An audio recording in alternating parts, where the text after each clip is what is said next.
welcome to KRTD Chat. I'm your host, Joe Firestone, and my guest today is Jeff Epstein of activist MMT. Okay, Jeff is widely known for his podcasts, quite wonderful podcasts actually, where he's talking to a lot of MMTers from all over the world, really. And these podcasts are very professionally produced. I highly recommend them.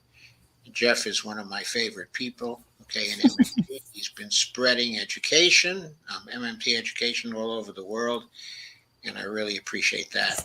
And today we decided to get together because he's got some questions that he wants to ask me. So even though I'm officially the host, I think Jeff is going to be the host of this one, and I'm going to be on the receiving end of the questions. Okay, so I think we're ready to start, Jeff. So I'm giving things over to you, and please let me know what you would like to talk about. Great, thank you, Joe. Thank you for doing this. Always nice to talk with you. Our people can listen to our 5 interviews so far on my podcast. I want to briefly mention an article I just wrote. That's not what I want to talk about today. I just want to briefly mention it, just to share it with people. I just wrote a new introduction to MMT, and there's a very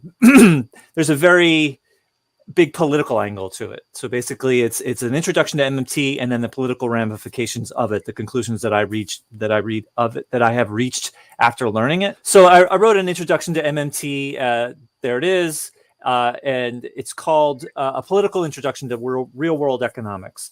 And it's just basically an introduction to MMT with a political point of view, with the political ramifications that I have learned since learning MMT, and I'm pretty happy with it. I would of course love your feedback, Joe, after you take a look at it. So I don't want to talk about it in this hour, but I just wanted to just plug it so people can read it. You can see the URL down at the bottom of the screen, and if you have feedback, please let me know. So that's all about that. All right, thanks. So what I wanted to talk with you today was, I'm sure you recall that I spoke with Graham a while ago, and you remember there was a moment in the middle where he was saying all that money printing. It's an episode of my podcast, I'm pretty sure it's like episode 95 or 96, where he says all of this money printing is causing inflation, and what do you think about that? But then he's also saying that but the government really should be doing things for people. And of course, he's very, very sympathetic, and wants to do the right thing. And he does. I don't think he realizes it, but that is a very big conflict of printing money causes inflation, yet I want the government to do stuff for people. That doesn't work. That's a conflict that they're incompatible with each other. The idea that the government creating money causes inflation inherently means the government doing things for people causes inflation and is inherently a bad thing. And that's basically anti-government propaganda, more specifically anti-poor propaganda, as I see it. So in that interview, I came up with some stuff on the fly, and I think I generally got it. And you told me afterwards that it was in the ballpark. I think I have a decent understanding of it, which I'm going to go through. I think I need to deepen it. I really would like to deepen that understanding because I think I'm missing a lot. So I'm going to share what I understand of this, and then we can talk about it. Is that all right? Great. Okay. So you can see this person said printing. Kyle Kalinsky said something. Actually, I can just show it, right? Because I'm sharing my screen. So this is a good tweet by Kyle Kalinsky, just basically that inflation is more complicated than creating money. And this is a good tweet. And then this person says, wait a minute, printing trillions of dollars doesn't lead to inflation? Please explain. And then I responded to that. Oops. And then I responded to that this. And this is basically what I said on Graham's show. The creation of money by the government is only one of many things that can potentially increase or decrease prices. I don't want to use the term inflation because everybody has their own definition of inflation. Government creating money is only one of many potential things that can increase or decrease prices or not affect them at all. Every minute of every day, the government also deletes money through taxation and so on. Banks create and delete money through loans. And then I continue. Productivity can be increased and decreased. Things can be imported or exported. They can be made more efficient and invented. People are born, they die, they immigrate, they emigrate. Money is spent overseas to buy overseas products and so on. The idea that government money creation always and inherently causes prices to rise ignores all of these things and essentially assumes that time stands still. And as I said before, it's anti-government. It's essentially anti-government propaganda, whether they realize it or not. And then two final points that I make is that even a little bit of spending on something that's inflationary is always bad. And even an enormous amount of spending on non-inflationary things is always good, assuming it's on a good thing. So anyway, that's enough to get started. So, I think I have some decent points here and there, and I think I'm in the right ballpark, but I think it's a pretty shallow understanding, and I wanted to pass that by you and to get your thoughts of how to make this more solid. Okay, thank you. I will give you some thoughts. Okay, first of all,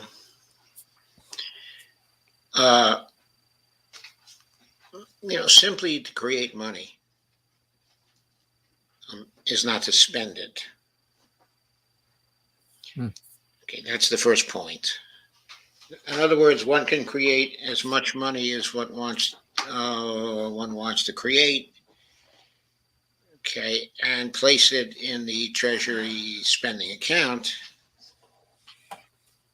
And if the Treasury doesn't spend it, it doesn't become a part of the money supply, it's not going to be inflationary.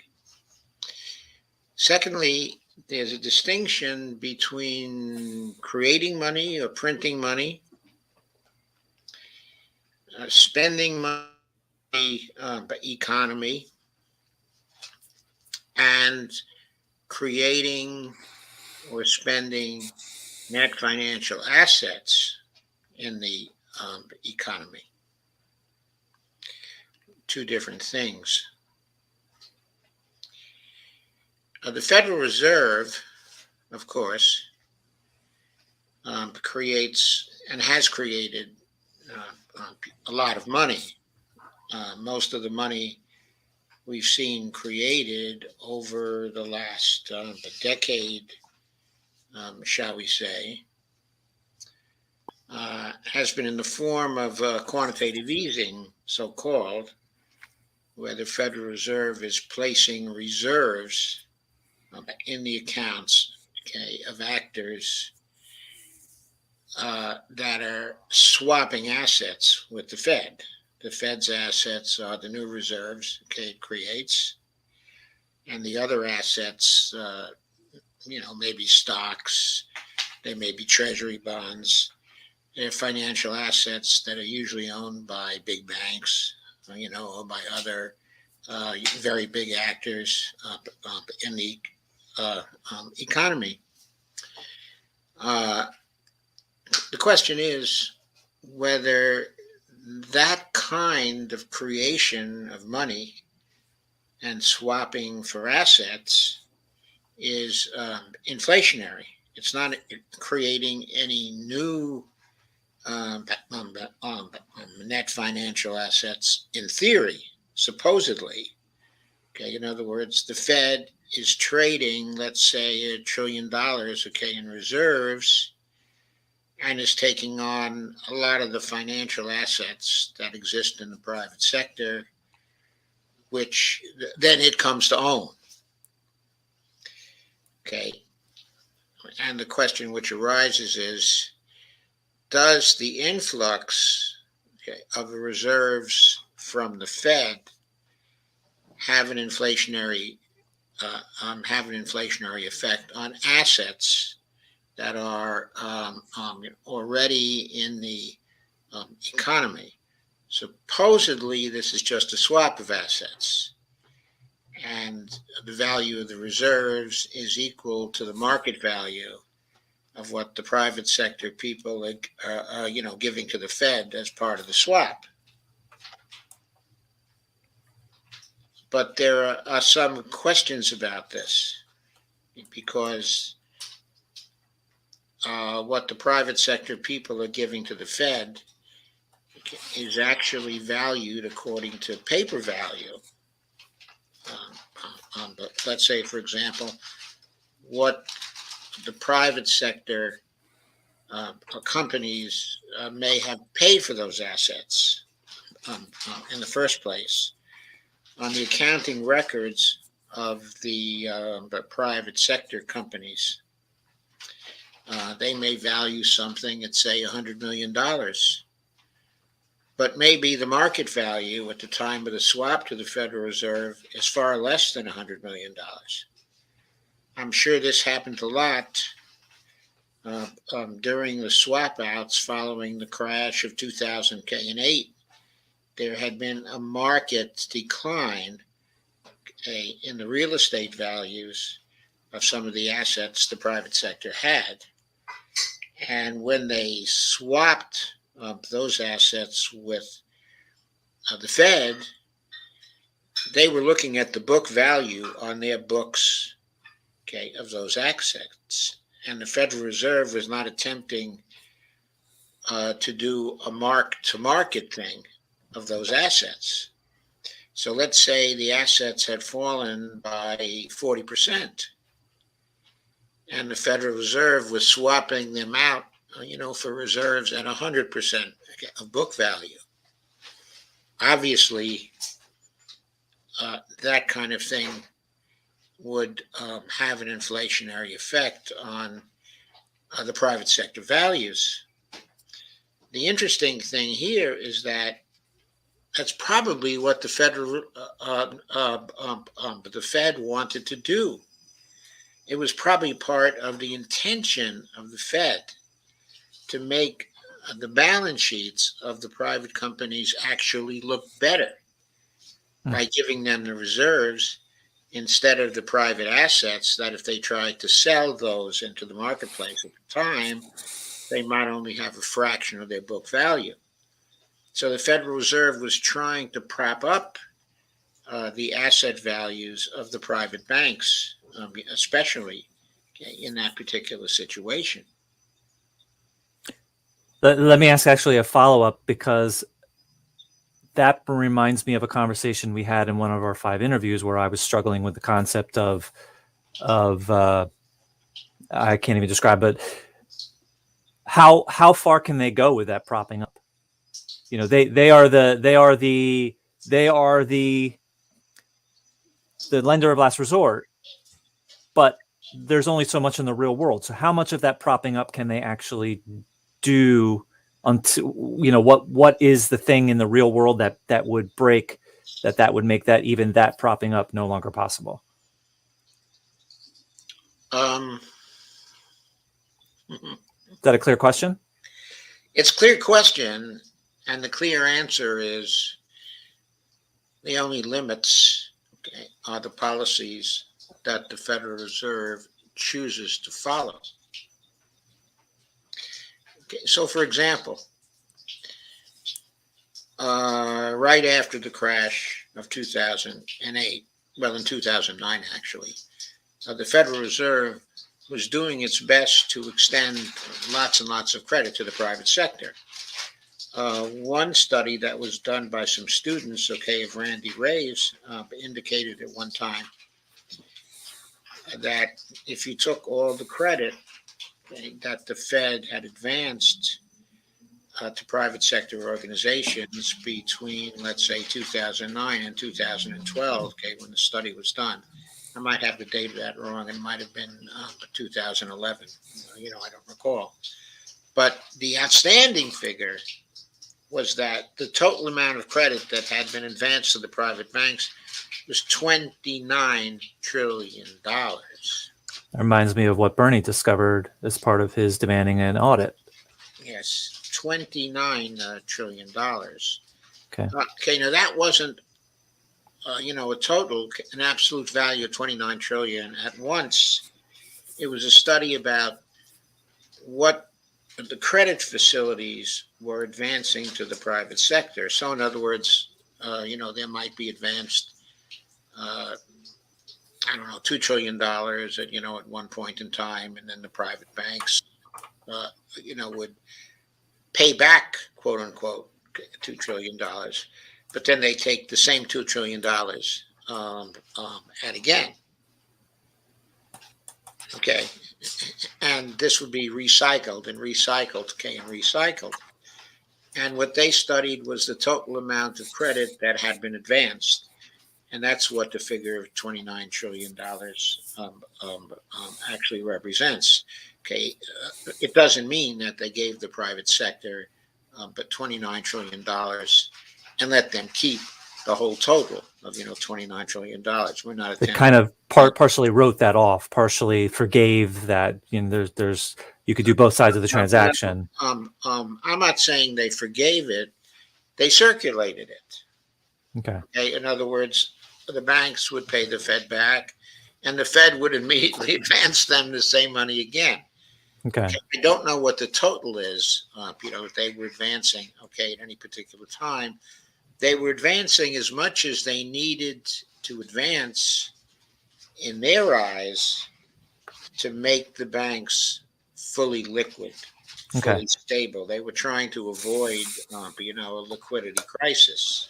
So I actually have a memory of you saying that they can do this for as long as the public allows it, accepts it. And once they don't, then that's that. I think that's a good way to look at it.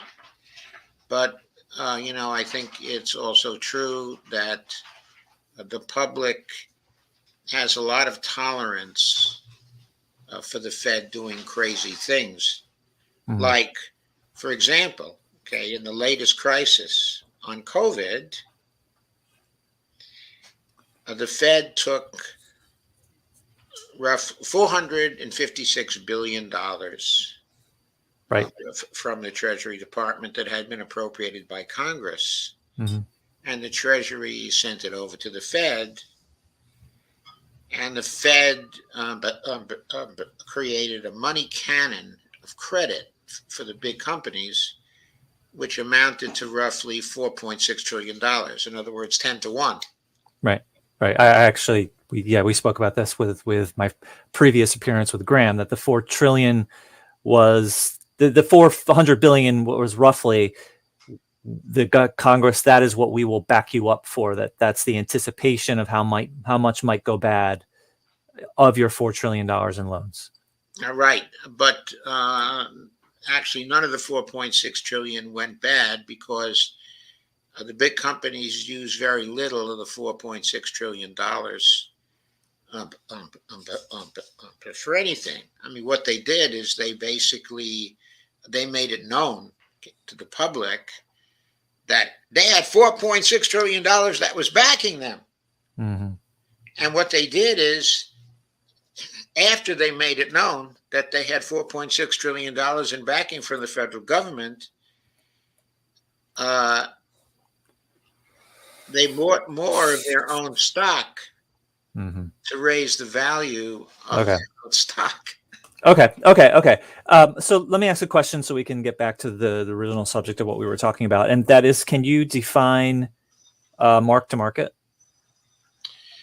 Yeah, it was the practice. Okay, it's a practice defined by accounting firms, which says that the value, of an asset should be evaluated according to its market value, at any particular time.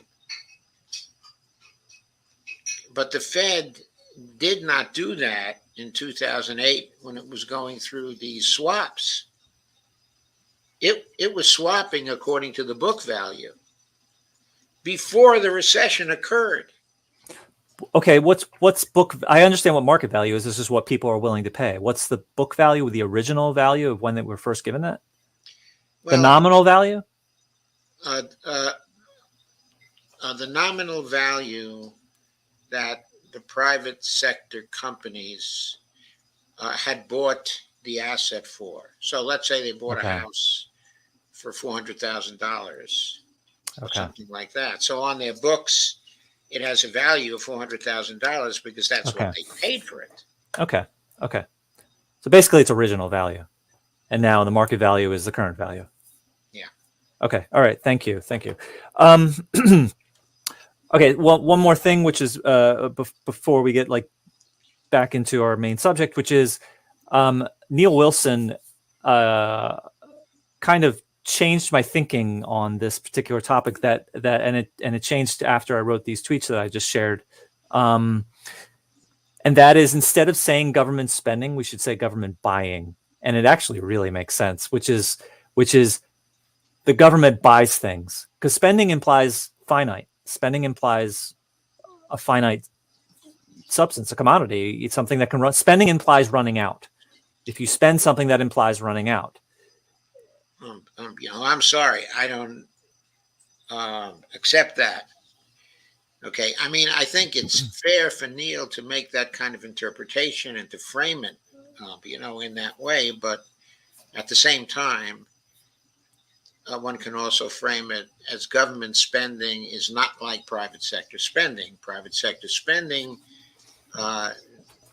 in other words, the spending by the private sector is something the private sector can run out of. But the spending of the government is not something the government, is able to run out of. Okay, fair enough. So, but I like it. And for myself, and in this article, you'll see that I use that, and I actually think I really like it. So let me just finish describing it. And that is, the government buys stuff. So, for example, they buy or they purchase government representatives, teachers, construction workers, and any number of things, and they buy those people with wages. Wages are paid for with created money, and what they get for that is real world things such as bridges and roads and justice and educated populace. So I really like that framing. So I understand what you're saying, that we could simply say in the national context, these things still have meaning, but it's very different, and that's fine too. I happen to really like what he was saying. Okay. Okay. So back to our original purpose, which is the government creating money inherently and always causes inflation. Let me go back to a tweet. So I got response to my thread that I had read through earlier, and this person said, is it on screen? Yes, it is. They printed 1/3 of the money in supply and circulation in the past year, and therefore I don't know what I'm talking about, because clearly that has to have an inflationary effect, this guy is suggesting. And I can kind of roughly see the answer to this, but I don't know how to precisely say it. And I'll just say that, who cares? The past 12 months were really extraordinary and required something very different. And there were things that needed to be purchased that people didn't have the money to purchase.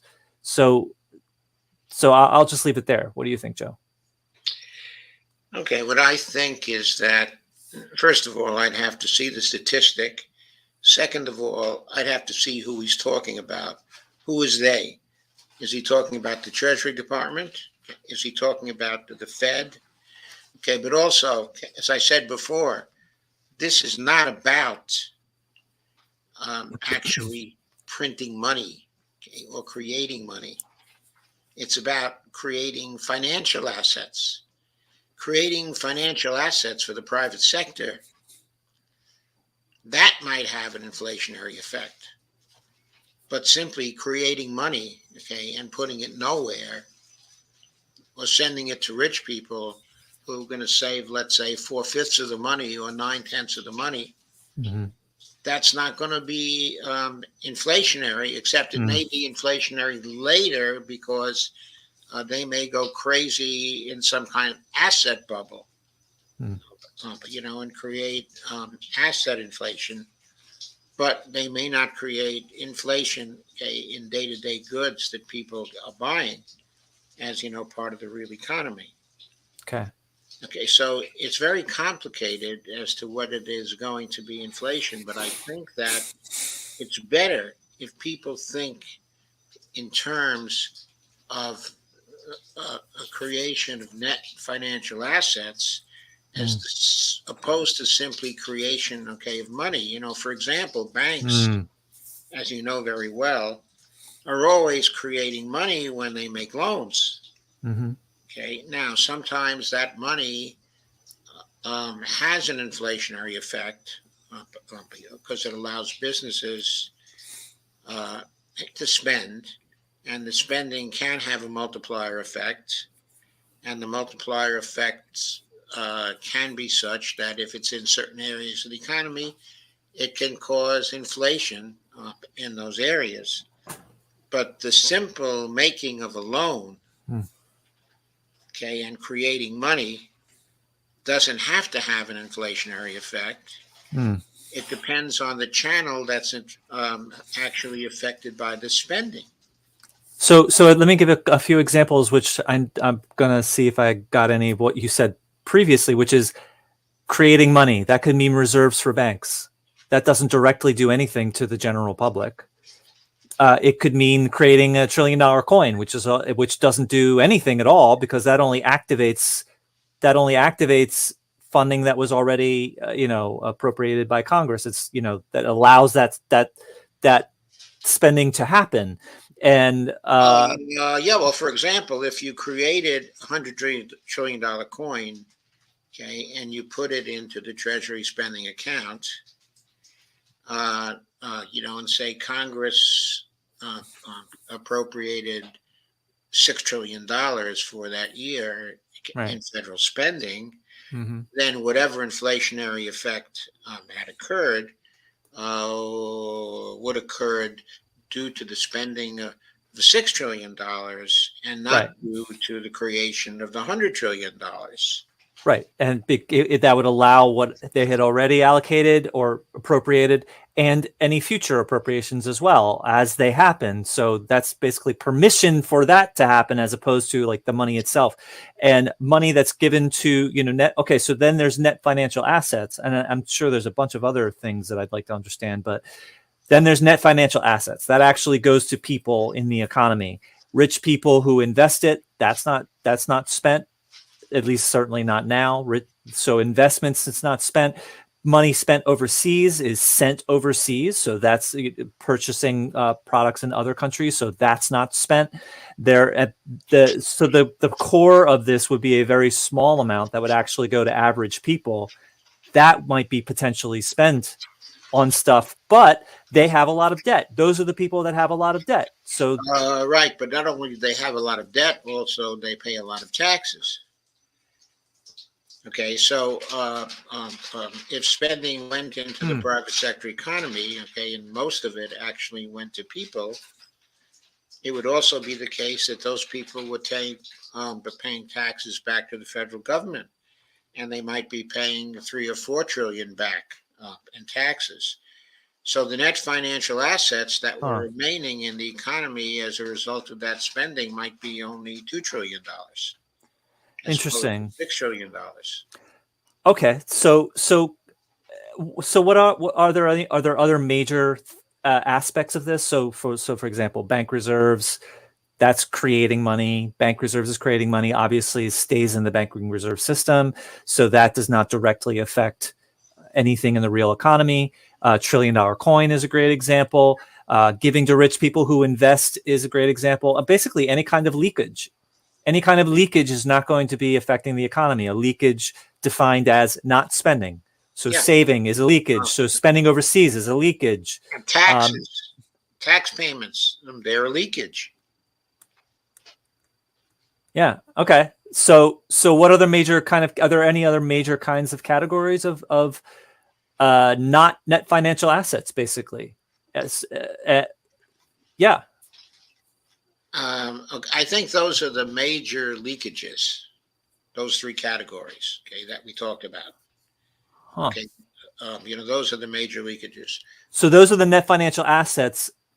Those leakages are of the net financial assets that are not spent. Leakages are the net financial assets, that are not spent. So they're taxed. They go to debt. They go into investments. They go overseas. Those are the major leakages that we're talking about. Yeah, those are the major leakages, okay, that we're talking about. But also, we can't just consider this from the standpoint, okay, of macro. In other words, let's say the government spends, Treasury spends Taxation. on its taxes, and there are leakages to the foreign sector, okay, and there are leakages to savings. Okay, so let's say after all is said and done, the net financial assets that are actually increased in the economy, okay, let's say that amounts to, I don't know, let's say 700 billion, okay, in a particular year, or a trillion in a particular year, okay, or something like that. So there's a trillion in net financial assets that were not there before that goes into the economy. Now, where that goes is critical in terms of inflation. Right. If it goes to the wrong people, if it goes to the wrong sectors, if it goes to buy the wrong things, then it can be very, very inflationary. If it goes into areas where supply is short, and yet they're critical areas of supply that are used by the whole economy, then you can create a general inflation very easily, such as the most famous example is the oil inflations of the 1970s, Mm-hmm. Where the prices of oil, okay, were raised, okay, and that percolated through all the rest of the economy because all the rest of the economy was using oil. Which is a reflection of, as I understand it, the main causes of inflation are bad policy and catastrophe. And then the fact that oil percolated, as you're just saying, that they chose to raise the price of oil, our bad policy was making our economy overly dependent on that one product. And that gave market power to OPEC. Yes. And so that is bad policy that caused that inflation. That was bad policy. Yes, that caused that inflation. Absolutely.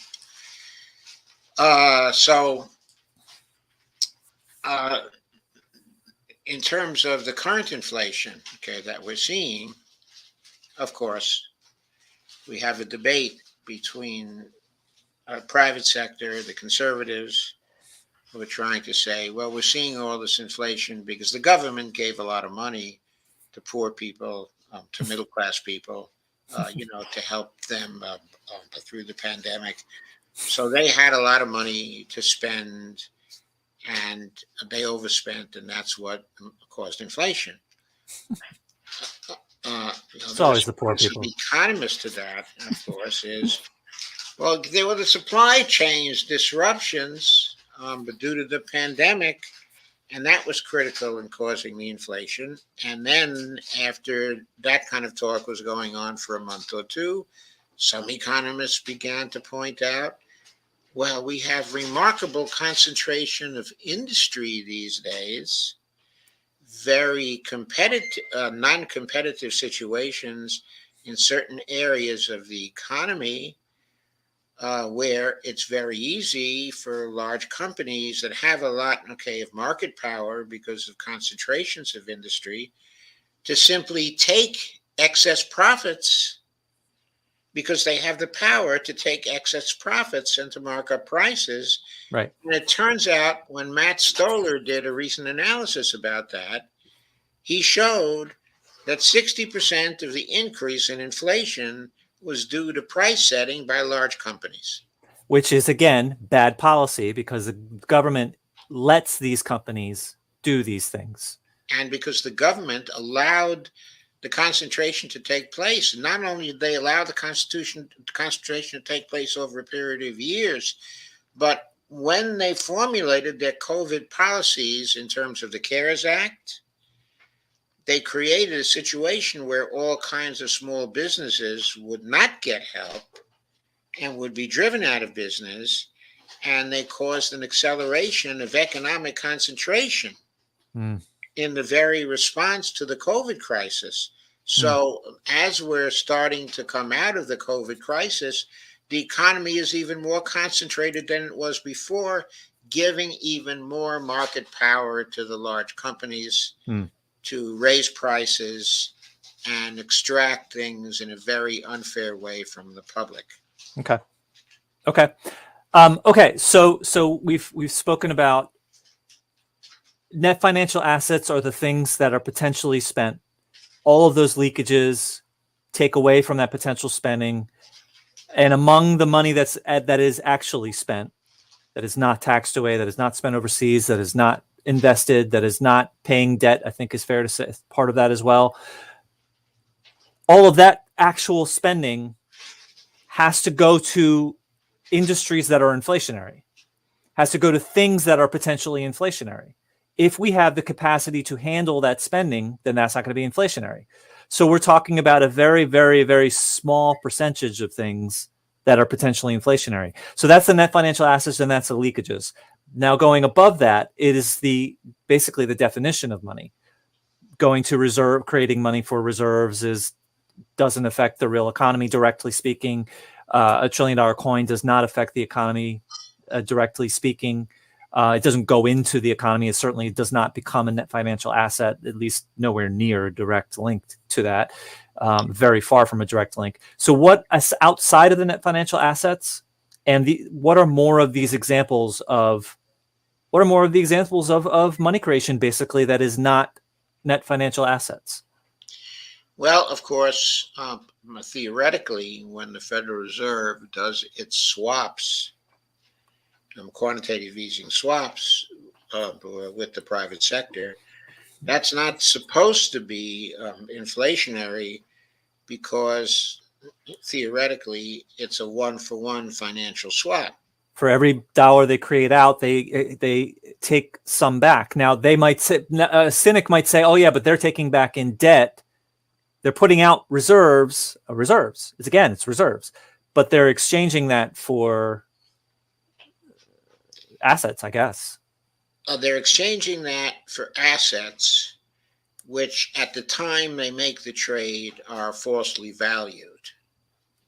Okay, in other words, the Federal Reserve is doing trades where the value of the assets is inflated because they aren't doing a mark-to-market trade. They're doing a trade for book value. Okay, so the original value, which has degraded, the market value is below the book value, but they're giving them the book value in reserves and taking that asset, that inflated asset, out of the economy. So, but those reserves remain in the banking reserve system, and that asset is removed from the real economy, right? The asset, it's a financial asset, and it then goes on the books of the Federal Reserve. Okay, in other words, the assets on the books of the Federal Reserve don't actually become a mark-to-market asset until much later, when the Federal Reserve takes those assets and puts them back into the economy. How would it put them back into the economy? It might sell those assets back into the economy. So part of what the Federal Reserve is doing here is actually speculating. In other words, going back to the example of the crash of 2008, 2009. Okay, let's say they took an asset, for $100 million. Okay, and they gave $100 million, in reserves, to try to maintain the liquidity of some bank. At the time they were doing it, they might have very well known that the market value of that particular financial asset was actually only 60 million. But say the Federal Reserve holds that asset, holds it, let's say, for 2 years, and then it wants to unwind the liquidity in some way. In other words, it makes the calculation itself. Well, there are too many reserves in the system, okay, at this point, and we would like to pull some of the reserves out. Okay, so now we're going to sell this asset. Okay, instead of selling it, but for the book value. Okay, in other words, to make things even, we have to get the book value that we bought it for in that swap. Mm-hmm. But the economy would have had time to recover. Mm-hmm. So maybe, let's say by 2013 or 2014, the book value of that asset could again be $100 million. Right. So then they sell it back into the economy, and it turns out that it turns out to have been a real swap in the end. In the long term. Okay. Long term. But we don't know how much of this goes on. There's no tracking of this. But even so, that reserve doesn't give the bank more liquidity because loans are not reserve constrained, right?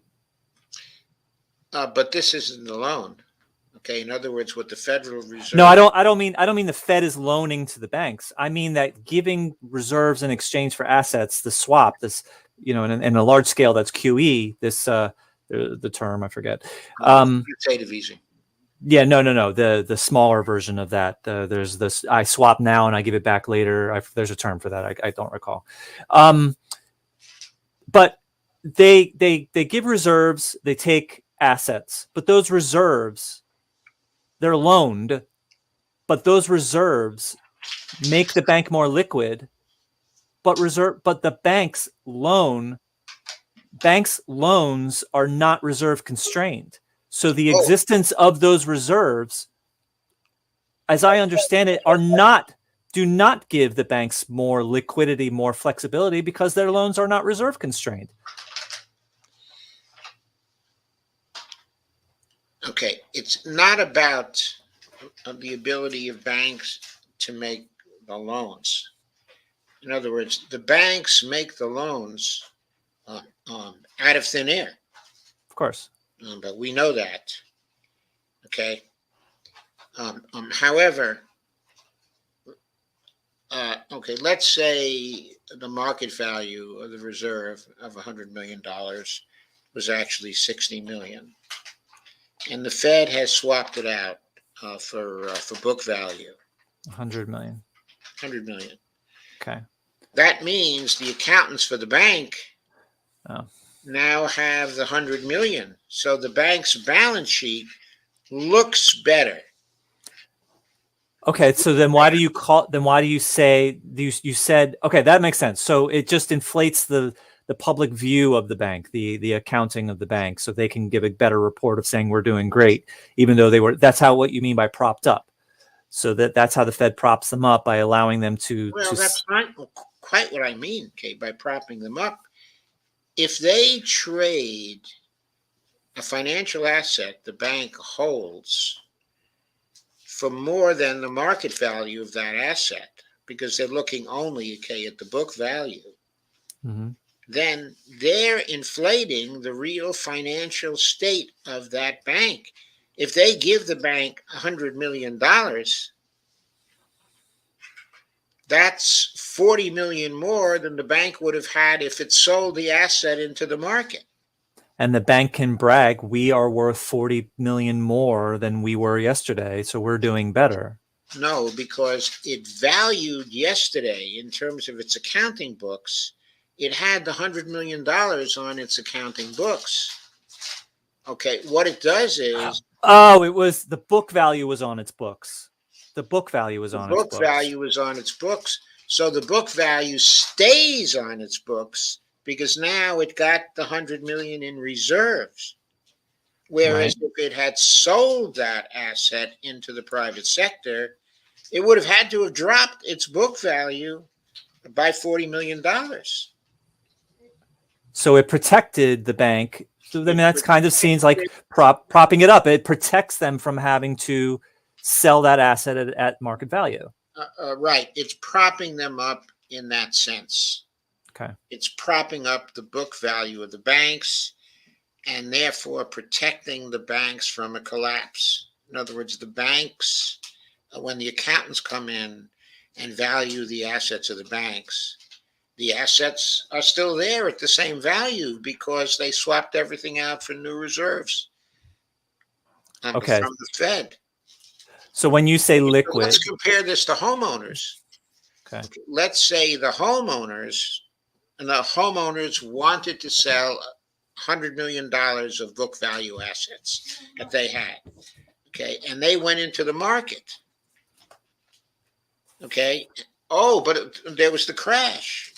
So now those homes were worth only $60 million. The homeowners weren't propped up by the federal government.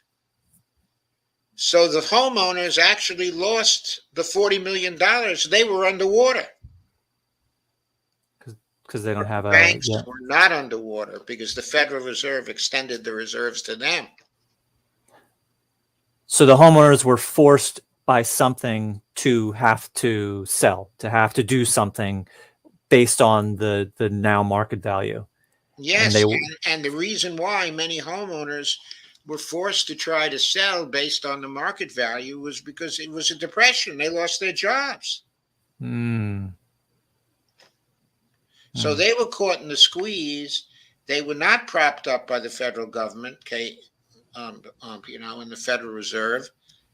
That's what's behind the idea that the government bailed out the banks, but they didn't bail out the homeowners. What was needed was a bailout from the bottom up. Instead, there was a bailout only for the top.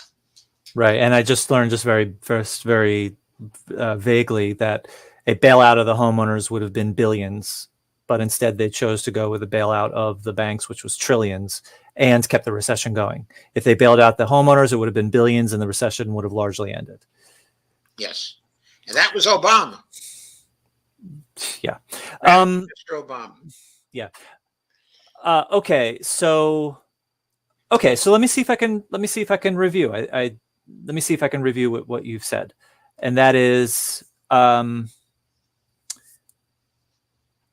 government creating money does not inherently and always cause inflation, because the definition of money can mean one of many things. That money does not necessarily go into the economy. The only spending that can cause inflation is money that is actually put into the hands of people who spend that money in inflationary sectors. And that is a vanishingly small part of, or I think it's fair to say a small percentage, maybe not minuscule, but certainly a small percentage of the total amount of money that is created. Because net financial assets, because of all the leakages. Go ahead. Certain spending by the government can actually increase productivity and supply capacity inside of the economy. And if that kind of spending goes on, that's deflationary. It counters the inflationary effect. Okay, spending. But Fadl Kabouk has recently been pointing to that kind of spending a lot and saying the government must increase its spending in these particular areas in order to prevent inflation. So the MMTers are correctly arguing, many MMTers at this point, are correctly arguing you have to increase that spending. Increase it in areas where productivity is going to be increased. Increase it, in areas where our capacity to produce, is going to increase. Spend it, in areas where even our capacity to produce things is going to increase 2 years from now or 3 years Mm. from now. Of course, I didn't even think of that angle of it. Government spending can be geared towards increasing productivity, which can counteract the spending that is spent on potentially Yes. inflationary whatever. That's obviously. Increasing productivity and increasing supply. Okay, and in Andres's paper, Yeah. Andres Bernal's The Theory of Inflation, he focuses on the idea that we need to try to find the sectors of the economy where cultural factors, political factors, sociological factors are increasing inflation, and others where those same factors would tend to decrease the inflationary effect of spending. So the MMTers have departed from an aggregate kind of macroeconomic explanation, okay, of inflation, and they're now going into microeconomic areas, and they're looking closely at those to find the real roots, okay, of macro inflation at a micro level. And of course, that gets them into monopoly concerns and into antitrust concerns, and into a lot of those kinds of concerns. So the study of inflation really gets broadened out. It's very far away from the quantity theory of money. And again, bad government policy is what allows these horrible things to happen. And what has allowed it to happen over the last 40 years, especially when we've pursued these policies of allowing economic concentration to take place, not paying attention to economic concentration, not paying attention to antitrust, just allowing people to get away with murder because that's what the neoliberal economists said was the sensible thing to do. And this is the result that we have from it. They haven't been enforcing the antitrust laws for 40 years now. Because we can't have a truly free market unless we have a truly free market. If you don't go truly free, then how can we know if it's going to work or not? Which is exactly like my 15-year-old saying, if you don't let me play with my computer forever, then we will never know if I'll get bored of it and spend more time with my family. Yeah. So, yeah. Okay. Yeah. All right. Sorry. Oh, you got it. Okay. I mean, I have a lot to think about now. That was very helpful. I mean, I don't feel it was very kind of coherent on my part, but I feel like there was a lot of pieces there that I can think about now, and so that was very helpful. Okay. So have you read Andres' paper? Sure, I was on your first show about it. Right. That's what I thought. So, can you read it again and review it with this kind of thing in mind? I think you'll find. Sure, and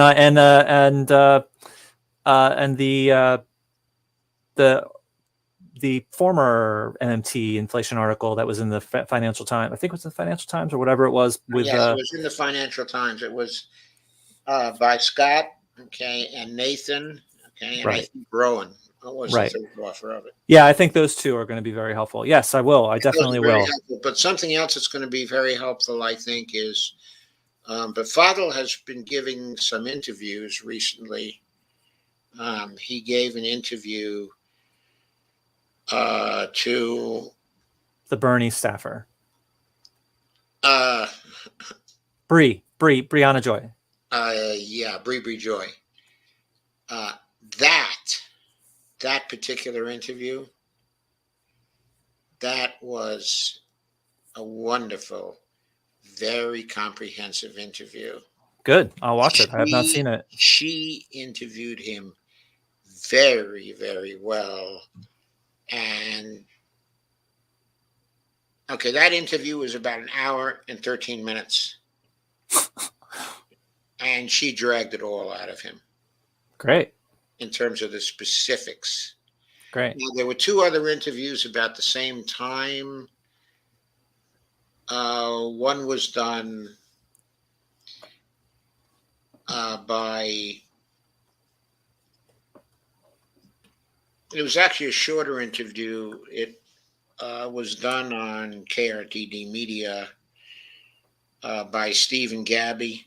Oh, they're MMT MM Donuts, Modern Money Donuts. Modern Money Donuts, right. I'm calling it MMD. But there was a short interview, okay, that they did. Uh-huh. Okay, I don't think that was as good as the Bree Joy interview. Oh, it was 20 minutes versus an hour and 13. Right, exactly. 20 minutes versus, an hour and 13. And they didn't have time to go back in and to deeply explore some of the issues. Sure. Okay, and then there was a third interview. I forgot. I think it was Sabby Sabs who did the third interview with Fadl. Okay. And that was a pretty good interview too, but nowhere near as good as the Bree Joy interview. All right. Well, I look forward to watching that. I will watch that. This was very helpful. Thank you. Yeah, thank you. I will read that stuff and watch that interview. I think that'll help a lot. Thank you, Joe. I will talk to you later. And okay, thank you, Jeff, and thank you, Shane.